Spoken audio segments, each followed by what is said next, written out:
Fala aí, seus reactors! Estamos... Na verdade, estou ao vivo em definitivo. Agora são 21h49 desse domingo, dia 4 de agosto. Estou em live lá no Futirinhas nesse momento. E junto com o pessoal, tá certo? Junto com o pessoal aqui da live, nós decidimos por reagir a um vídeo. E o vídeo que nós vamos reagir é o vídeo do Milan, do Super Milan, né? Do Eurofut. Tá? Então fica um abraço aí, Eurofut. Gosto muito do conteúdo dele. E vamos reagir a esse vídeo do Milan histórico. Aí o vídeo tem 2 anos já. Eu nunca assisti esse vídeo, então vai ser inédito para todo mundo, né? Para quem não assistiu. E, enfim, vou fazendo minhas críticas e minhas ponderações durante o vídeo. Espero que vocês gostem. E tamo junto, tá certo? Se inscreve no canal, deixa seu like, é muito importante. E vamos fazer esse react do vídeo do Eurofut do Milan, tá certo? Play! No vídeo de hoje você vai conhecer um time imortal e inesquecível. Então tá certo. Que é responsável por ajudar a mudar para sempre a história de um dos clubes mais tradicionais e vencedores da história do futebol. O Milan dos holandeses. Esse era monstro, hein, velho? Mas fica bem confortável aí que para contar essa história a gente vai ter que voltar um pouco na década de 80, no início, que foi muito complicado e trágico pro Milan. Verdade. Frank Rijkaard, Ruud Gullit e Marco Van Basten.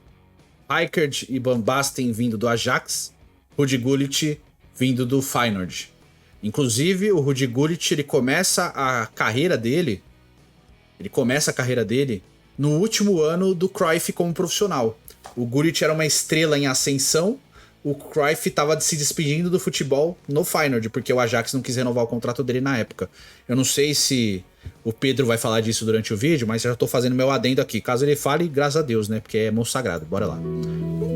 Vocês lembram do escândalo de manipulação de resultados que fez a Juventus ser rebaixada em 2006, né? Foi a mesma coisa que aconteceu com o Milan, ou pelo menos bem similar. Em mais um caso de manipulação de resultados, o Milan foi rebaixado para a Série B em 1980. E cara, é interessante, né? Como isso acontece na Itália, cara. Aqui não tem esse histórico de manipulação a nível de rebaixamento. A gente não tem esse histórico aqui no Brasil. Por mais que eu acho que possa ter acontecido em alguns momentos da história... mas nada foi tão provado exacerbadamente. Mas assim, na Itália é histórico. Vários times já passaram por isso, né? De algum tipo de manipulação e tal. A Juventus ficou mais famosa por isso, mas o Milan já passou.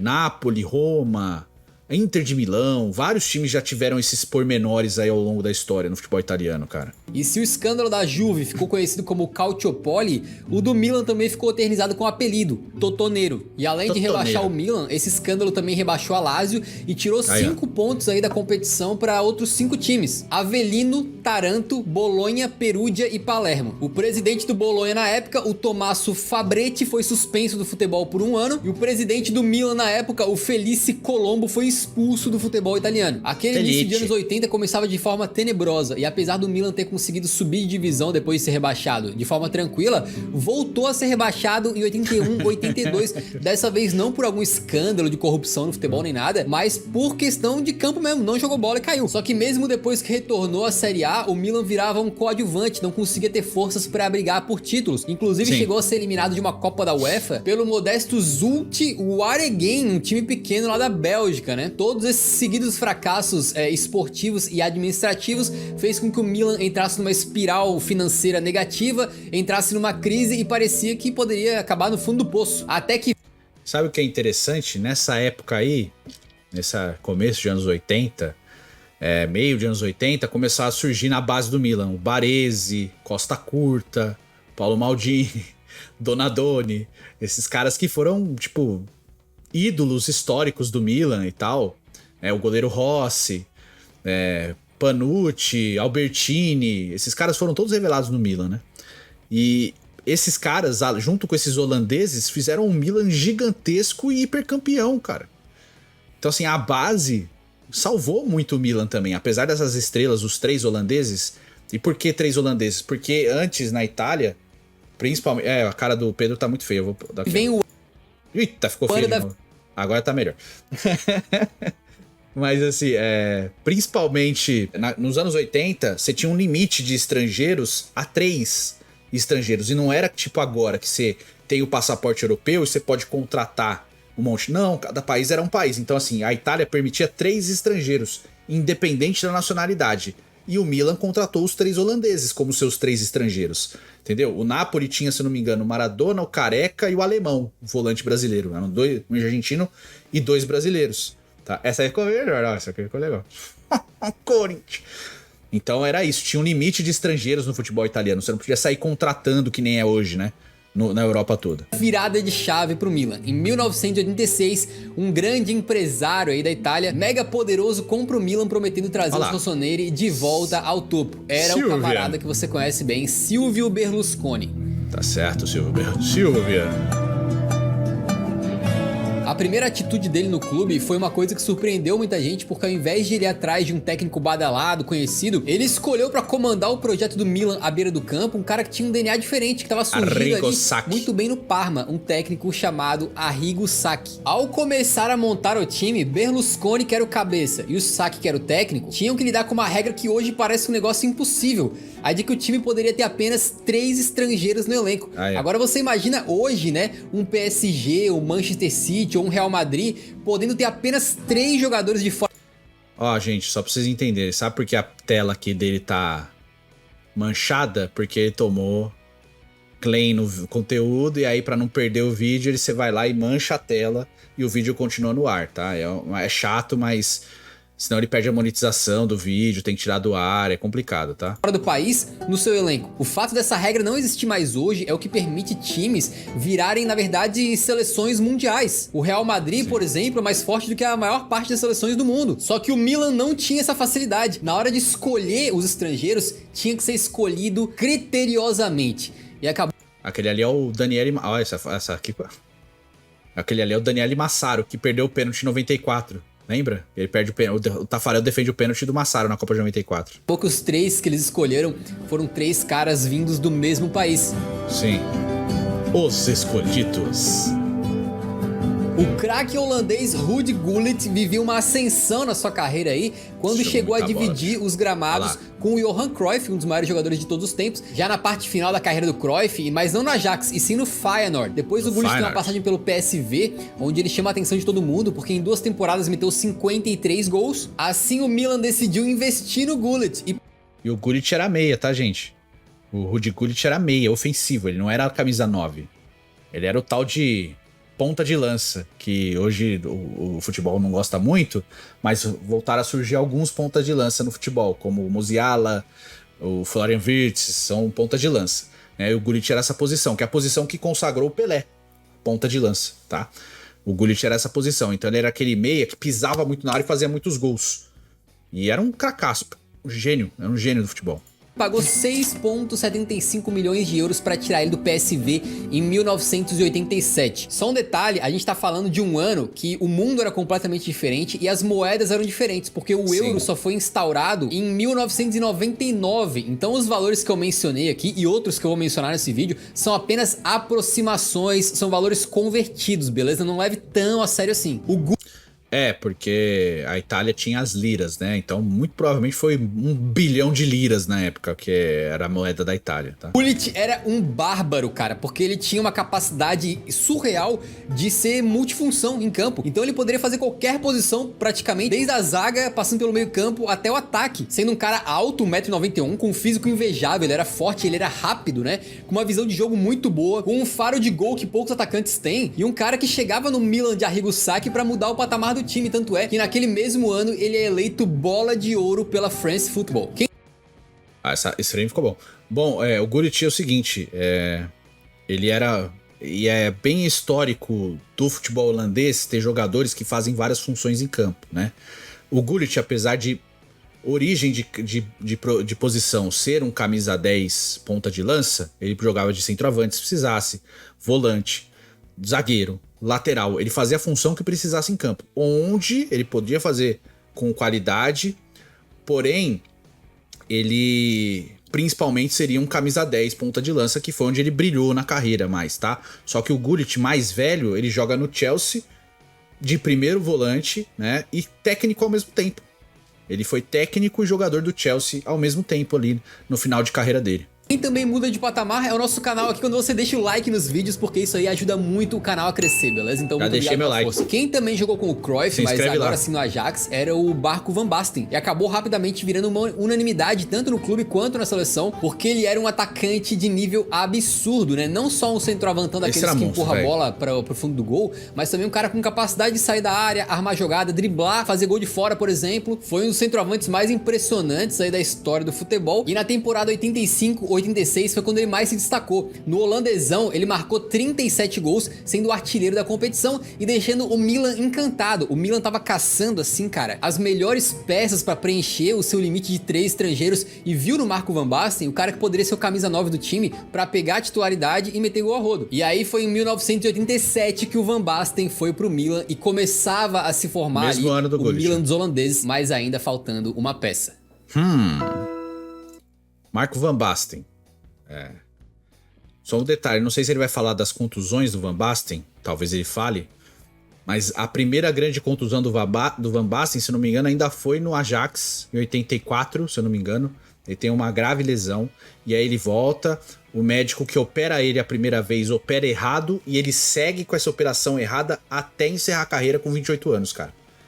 Por quê? Porque ele vai se machucando várias e várias vezes. O Van Basten, já perto do final de carreira, ele não conseguia pôr o pé no chão de tanta dor que ele sentia por causa da má gestão dessa contusão que ele teve ainda lá no Ajax. Então ele jogou, ganhou Euro, ganhou Champions, ganhou o Campeonato Italiano e aí começou a se machucar. Tanto que a final do Mundial Interclubes entre São Paulo e Milan, o Van Basten ainda era jogador do Milan, porém ele já não conseguia jogar mais. Mas antes mesmo do trio estar completo, o Milan de Arrigo Sacchi já começava a fazer história, porque depois de uma década complicada em que foi rebaixado 2 vezes e que não conseguia brigar pelos títulos ali na Série A italiana, eles conseguem levar pra casa então o campeonato italiano da temporada 87-88, já mostrando indícios... Peraí. Eles conseguem levar pra casa então o campeonato italiano. Olha só a face desse moço aqui, ó, essa bela bigoda. Sabe quem que é esse aqui, abraçado ao Maldini? O Maldini tá no meio. Do lado direito do Maldini, sabe quem que é esse aqui? Carlo Ancelotti, meu amigo. Esse aqui é Carlo Ancelotti. Eu do bigode aqui eu não sei. Mas é o bigode, o Ancelotti e o Maldini. Esse outro aqui eu não consigo ver, deixa eu ver. Esse aí eu não sei quem é. Não sei. Mas é o Ancelotti, cara. Olha o naipe do Ancelotti. Esse aí devia comer traquinas pra caramba naquela época, hein? Ano da temporada 87-88, já mostrando indícios daquela revolução que vinha sendo feita ali no clube. Porque pra vocês terem uma ideia, nas 3 temporadas anteriores, o Milan tinha acabado em 6º, em 7º e em 6º de novo. Então era aquele clube que ficava só ciscando de longe, né? Vendo os caras brigar lá em cima, mas sem conseguir chegar lá. Só que com a chegada do Gullit e do Van Basten, a mudança de patamar foi praticamente imediata. E o Milan consegue terminar aquela campanha, então, perdendo apenas 2 jogos e tendo ali alguns defensores que depois se tornariam caras lendários do clube. E naquela temporada 87-88, tomaram apenas 14 gols em toda a campanha. E o detalhe é que o Milan brigava com nada mais, nada menos do que o Napoli de Maradona, que aliás era o atual campeão do campeonato italiano. Aquele foi o primeiro título italiano do Milan em 9 anos, dando indícios que a era Berlusconi de fato seria marcante na história do clube. E foi, né? Mas lembra que faltava uma peça, né? Pois é, em 87, o Rijka, que jogava no Ajax, jogou com o Cruyff também, resolve acabar o seu ciclo no clube holandês porque ele tretou nada mais, nada menos do que com o Cruyff, que é considerado um deus, uma lenda absurda no Ajax, e que naquela época já não era jogador, já estava como técnico. Então o Rijka estava a fim de sair e quem conseguiu levar ele foi o Sporting de Portugal. Ele foi pro Sporting em outubro de 87 e chegou a assinar contrato e ficar lá treinando nas instalações do clube. Só que o Sporting demorou tanto tempo para se acertar com o Ajax e mandar papelada e tal, que eles não conseguiram inscrever o Rijka a tempo dele jogar os campeonatos pelo Sporting. A solução encontrada foi o Sporting emprestar o Rijka para o pequeno Zaragoza da Espanha, e lá ele teve uma temporada... O senhor respeite o Zaragoza. Zaragoza já ganhou a Copa do Rei com Everton, ex-Corinthians, com Pablo Aimar. Zaragoza já teve essas feras. O senhor respeite o Zaragoza. Se o senhor faltar com respeito mais uma vez ao meu querido Zaragoza, eu fecho o vídeo e nunca mais assisto um vídeo do senhor. Isso é inadmissível. O grande Zaragoza da Espanha. Bem abaixo da média, ninguém nem lembra, tá ligado? A carreira dele só voltaria aos trilhos no ano seguinte, em 88, quando o Sporting vende ele pro Milan. Ele não chegou a fazer nenhum jogo pelo Sporting, mas no Milan as coisas seriam bem diferentes. E pior que o Rijka tinha tudo pra dar certo no Sporting. E outra coisa. Isso aqui aconteceu, essa transferência, que eu acho que ele não vai citar aqui, com a Holanda, que tinha acabado de ganhar a Euro, tá? A Holanda ganhou a Euro em 88. Foi campeã da Euro com o Van Basten fazendo um golaço na final, cara. Que eu acho que não vai poder botar o lance, porque senão dá problema. O Van Basten faz um golaço na final que dá o título da Holanda, pra Holanda dessa Euro de 88, que é o único título da Holanda na história do futebol, né, cara? Então, é isso. Mas foi... O Rijkaard vai pro Milan logo depois da Holanda vencer aquela Euro de 88. Porque ele tinha um nível muito absurdo, cara. Ele era um volante alto, daqueles malucos assim de 1,90m, que também podia jogar na zaga, tinha boa mobilidade, era bom em tudo que fazia, né? Então pensa num cara mais marcador, mais físico, assim como, sei lá, o Casemiro, por exemplo. E pensa também num cara com uma técnica refinada, com uma visão de jogo boa, com um passe bom, como é, sei lá, o Busquets, né? Agora pensa num volante que meio que une essas duas características, né? Era o Rijkaard. Em 88, o Rijkaard, mesmo antes de se unir ao Gullit e ao Van Basten lá no Milan, já tinha se unido com eles na seleção da Holanda, ganhando a Eurocopa daquele ano, inclusive com o Van Basten fazendo um dos gols mais icônicos da história do futebol, justamente na final. Golaço. Então, quando o Rijkaard chega no Milan, se forma o trio dos holandeses, com o Gullit e o Van Basten. E os três já vinham sendo muito conhecidos na Europa. Dois meio... Van Basten eleito bola de ouro por causa da campanha também na Champions, não, na Euro. Campistas de nível absurdo e um atacante extremamente letal. Esses três camaradas foram escolhidos a dedo pelo Milan para preencher as 3 vagas de estrangeiros. E além de tudo, eles traziam o entrosamento da seleção da Holanda e todos eles beberam na mesma fonte, porque eles trabalharam todos os três com o gênio Johan Cruyff. Só que apenas 3 craques não fazem diferença, né? Acontece que o Milan naquela época estava formando também um time com jogadores italianos mesmo, que acabaram se tornando alguns dos nomes mais importantes da história do país em todos os tempos. Maldini, Baresi, Donadoni, Costa Curta, Ancelotti, alguns jogadores que ficaram marcados estavam ali jogando com o trio dos holandeses. E sob o comando de Arrigo Sacchi, conseguiu montar todas as peças ali num time fenomenal. Eles começavam então a jornada que os levaria a conquistar a Europa e o mundo. Deixa eu ver esse time aqui, se eu acerto os nomes dos estavam ali jogando com o trio dos... Peraí que eu quero achar os rapazes aqui. Eu conheço todo mundo aqui, cara, de cabeça eles aqui, ó. Primeiro aqui é o Rossi, goleiro, Maldini, Van Basten, o Ancelotti, o Rijkaard, o Massaro, Costa Curta, Baresi, Donadoni, é o Tassotti, eu acho, esse aqui eu não lembro, mano. Vou ficar devendo um. Mas é isso aí. Jogadores italianos mesmo, que acabaram se tornando alguns dos nomes mais importantes da história do país em todos os tempos. Maldini, Baresi, Donadoni, Costa Curta, Ancelotti, alguns jogadores que ficaram marcados, estavam... Esse aqui no canto aqui, do lado do Gullit, é o Albertini. Jogou a Copa de 94, 98 e 2002 pela Itália. Ele jogando com o trio dos holandeses. E sob o comando de Arrigo Sacchi, que conseguiu montar todas as peças ali no... Aqui... Nesse arranjo aqui, eu não vou conhecer todos também não, mas Maldini, Van Basten, Gullit, Ancelotti, Rijkaard, Rossi, Baresi, Donadoni, Costa Curta. Agora eu não lembro esse loirinho aqui, bicho. O loirinho me pegou aqui, eu não sei quem é esse loirinho. E o Tassotti. Aqui, achei. Começando com certos títulos individuais em 88, quando Van Basten é eleito o melhor jogador do mundo, bola de ouro, o Gullit fica em segundo. Sim. E o Rijkaard fica em terceiro. Os 3 holandeses, os 3 do Milan. A gente tá falando de uma época em que a Champions League ainda era chamada de Copa dos Campeões e levava muito a sério o seu próprio nome, ou seja, apenas campeões dos países poderiam jogar a competição. Eu sou a favor desse tipo de Champions ainda, cara. Se desse pra encaixar, né? Só com os campeões nacionais, mano. Eu sei que afunilar, ser até campeão do Chipre, ser até campeão do sei lá. Mas, cara, eu sou a favor, cara. Você premiar os campeões, a Copa dos Campeões, que era assim antes, né? Depois vai abrindo o número de vagas e tal, vai entrando times mais fortes do mesmo país. Mas, cara, era maneiro, velho. Era um desenho maneiro, assim, de Copa dos Campeões Europeus, que aí você tinha campeão português, campeão espanhol, campeão italiano, campeão alemão, campeão inglês, campeão francês, campeão romeno, campeão russo. Todo mundo no mesmo campeonato, velho. Era muito da hora, velho. Era muito da hora. Milan tava como representante da Itália porque tinha sido campeão italiano no ano anterior. E agora, na temporada 88-89, focava todas as suas atenções na Copa dos Campeões. Quem é esse bigodudo? Eu não consigo lembrar. Foi o início de uma era vitoriosa pro Milan, porque se hoje a gente considera eles aí o segundo time mais vencedor da Champions de todos os tempos, com 7 taças, naquela época eles tinham apenas 2. E a última tinha sido em 68-69, 20 anos antes. E como consequência, Maldini, na Itália, o Milan não conseguiu levar o campeonato italiano, mesmo com o Van Basten metendo 19 gols na liga aí, a Inter acabou sendo avassaladora e levou o título. Mas na Champions, e mesmo que o nome era diferente antes, eu vou chamar de Champions pra facilitar, beleza? O Milan avançava a todo vapor. Na primeira fase tiraram o Tocha da Bulgária, depois eliminaram Estrela Vermelha da Iugoslávia, até tirar os alemães do Werder Bremen, até que chegou nas semifinais. E aí, meus amigos, era hora de separar meninos de homens. Chegou o momento do Milan enfrentar o Real Madrid, o que tinha toda a cara de final antecipada, já que a outra semifinal era entre Steaua Bucareste e Galatasaray. Só que naquele confronto, o Milan então se destaca e fala: a Europa agora é nossa. No Santiago Bernabéu dá 1-1, e na volta no San Siro, lotado com 73 mil pessoas,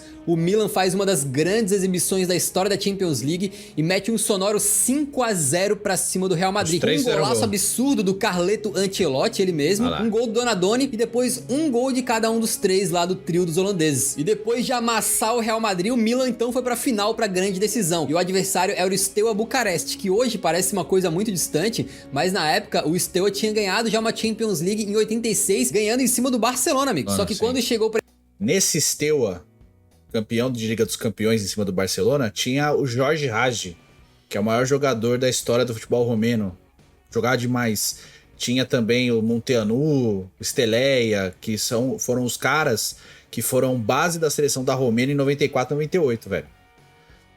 Era um time muito bom, que foi campeão de Liga dos Campeões, cara. Um time da Romênia ganhou a Liga dos Campeões. Pra enfrentar aquele Milan, as coisas foram bem diferentes. O 4-4-2 mortal de Arrigo Sacchi foi demais pros romenos, velho. 4-0, 2 do Van Basten e 2 do Gullit. Depois de 2 rebaixamentos e anos melancólicos, o Milan finalmente conseguiu seu retorno triunfal. Tinha conquistado a Europa, mas ainda faltava conquistar o mundo. No Mundial daquele ano, o Milan enfrenta o Atlético Nacional do lendário goleiro René Higuita. E apesar do jogo duro, o Milan ganha na prorrogação com um gol de falta do Evani e se sagra campeão mundial. Agora tinha conquistado tudo. Era campeão italiano, campeão da Europa, campeão mundial. Só que aquele Milan dos holandeses queria ainda mais. Com aquele sucesso todo dentro de campo, em 89 o Milan domina mais uma vez a bola de ouro. Van Basten é coroado o melhor jogador do mundo, dessa vez o Baresi fica em segundo e o Raika fica em terceiro. Na temporada 89-90 o Milan vai mais uma vez focando na Champions. Aí na Itália, o campeão é o Napoli do gênio Maradona, mesmo com o Van Basten sendo artilheiro da liga com 19 gols. Mas na Europa, quem mandava era o Milan dos holandeses. Na primeira eliminatória, mandam pra casa o Helsinki da Finlândia, tchau. Na fase seguinte, pega o Real Madrid, que em teoria estava babando ali pra dar aquela vingancinha, né? Porém, o Milan elimina o Real mais uma vez. Quartas de final, vem o Mechelen da Bélgica, que... Pô, brother, você botou o Milan, eliminou o Real Madrid, botou só a vitória do Real Madrid no confronto, meu irmão.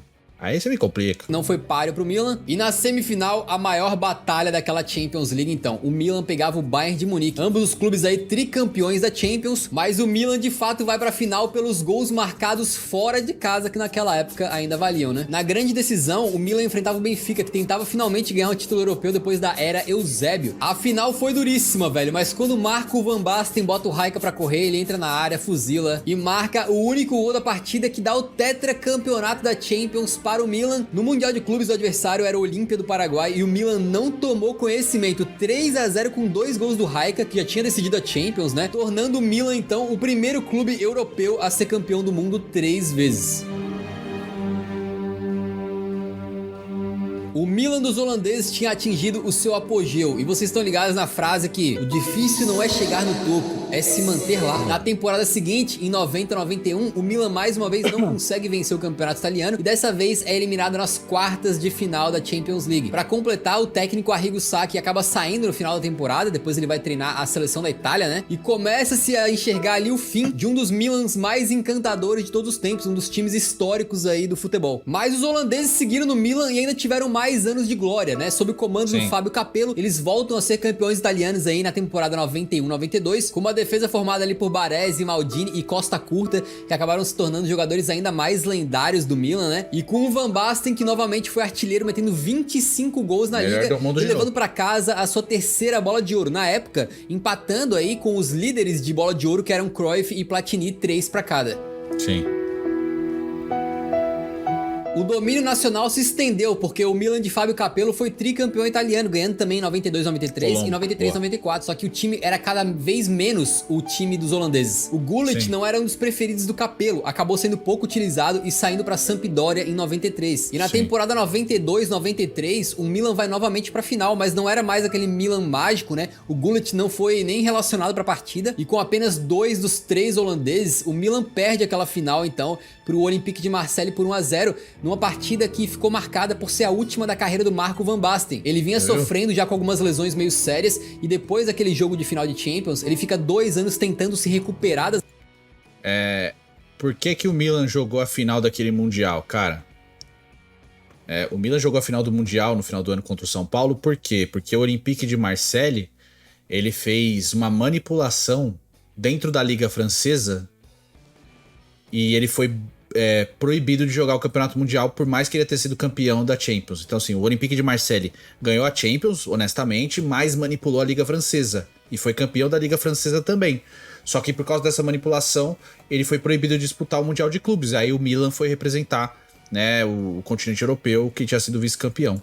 Lesões, não consegue até anunciar sua aposentadoria em 95. No fim da temporada, já sem o Gullit e com o Van Basten lesionadão, o Rijeka acaba também encerrando seu ciclo no Milan e voltando pro Ajax para encerrar a carreira lá. Aquele Milan encantou a Itália, a Europa e o mundo, um time formado por jogadores italianos históricos, mas que contava com o tempero especial e o brilho do trio de holandeses. 3 craques que ajudaram a tornar aquele Milan um time inesquecível e, acima de tudo, imortal.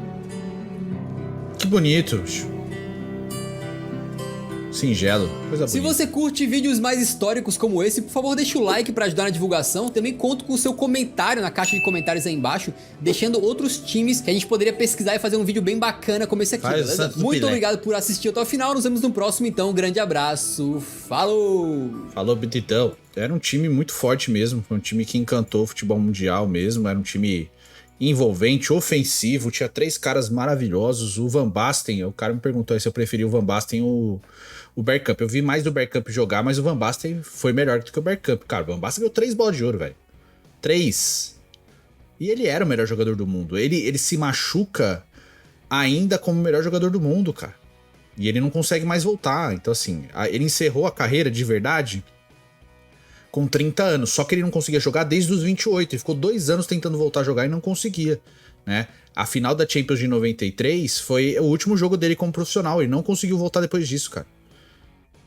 Então assim, era um time muito forte, o Milan depois disso, continuando com o Berlusconi, continuou um time muito forte, mesmo com a saída dos 3 holandeses, né? O mercado se abriu pro Milan, né? Pro futebol europeu, desde a Lei Bosman, e vários jogadores puderam ser contratados também, e o Milan vai construindo a sua dinastia até aquele 2007 ali, quando o Milan ganha a sua última Liga dos Campeões, e a partir dali o Milan começa a oscilar de novo, mas não igual nos anos 80 que ele foi rebaixado, né, cara? Então tem toda essa parada aí, cara. Mas era um time espetacular, cara. Se você gostou desse vídeo, deixa seu like aí que é muito importante. Se inscreve aqui no React do Futirinhas, embora eu esteja gravando no Futirinhas em live, tá certo? E a gente se vê no próximo vídeo. Um beijo, um queijo, até logo.